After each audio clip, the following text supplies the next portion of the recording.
Amber? Oh, God. Don't grab me. Turn around. Oh, wait. Turn around. Wait. Turn around. I'll do it.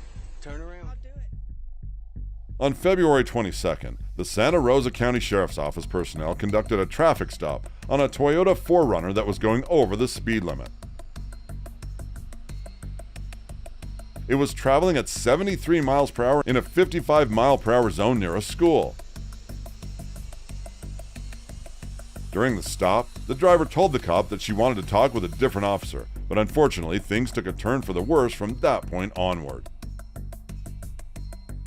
She asked for a sergeant to talk to, and when one sergeant finally came, she was too busy on her phone.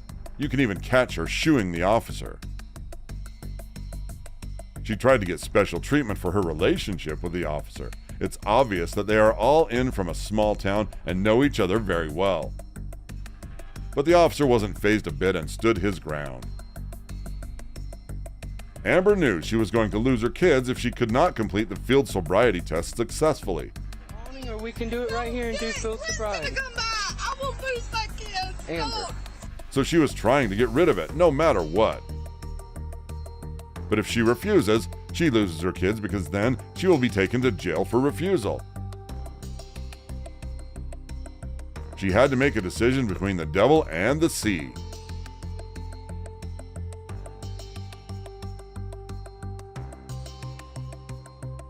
She was willing to do the sobriety tests, but didn't want to do that there. It was in front of a school, and she was worried that everyone would see her getting caught by the cops. Walk over here and do field sobriety. I'm not doing it right here by the road. I'm going to take it as a refusal if you don't walk over here and do field sobriety. Please. Walk over here. I've tried being nice. But in the end, she had to leave her arguments and decided to do the tests. Stand with your feet together, okay?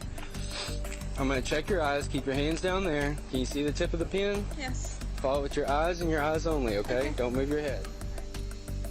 She knew this was all her fault, but she didn't want anyone to know that, right? I know it's my fault. It's crazy how someone thinks their reputation is much more important than the life of their kids, right? Again, Amber is making sure that nobody is watching her, especially her kid. The officer made it clear that this is his job and was determined to abide by the law. The officer was done playing games. He had tried to be nice to her through the arrest, but she wasn't being cooperative. She was afraid of the people that watched her shenanigans from afar. Well, you didn't finish the task. Finish it. But there's people that are watching. She even asked to do some of the tests some other time, when the people will go away.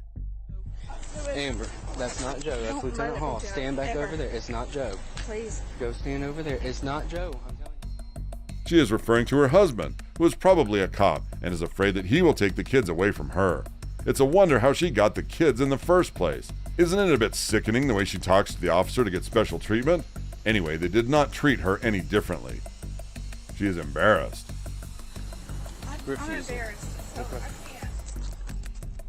Not because she was drunk driving when she picked up her kid from school, but because of the fact that the world now knows she was a drunk driver.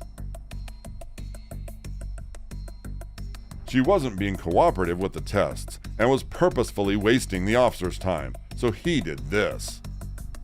The officer cut a bit of slack for her and made arrangements to arrest her not in front of the kids.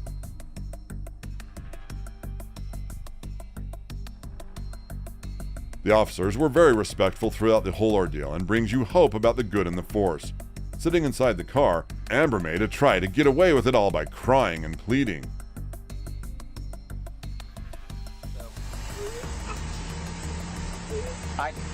I understand that, but the thing is you're asking me not to do my job.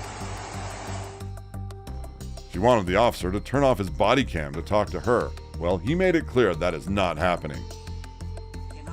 I cannot. After all, the officer made arrangements with Amber's mom to pick up the kids from school. We got Amber with us. She's going to jail for DUI. Across the street from the school. Can you come pick her up? What school are you at? Right by J High School. That is what we call being a great officer. He was respectful, he heard her case, and he stood his ground. and was becoming clear to her that she is going to jail that day no matter what. They did keep their body cams on and listened to what she had to say to the officers in the car. In the end, she was charged with 2 counts of felony for obstruction without violence and child neglect without great bodily harm. Also, 2 misdemeanors for DUI and refusal to submit to a DUI test, and was released on a bond of $6,500. I just hope she learned her lesson. What about you? Let us know in the comments. Don't forget to like this video and subscribe to our channel if you haven't already. Thank you for watching. We'll see you guys soon.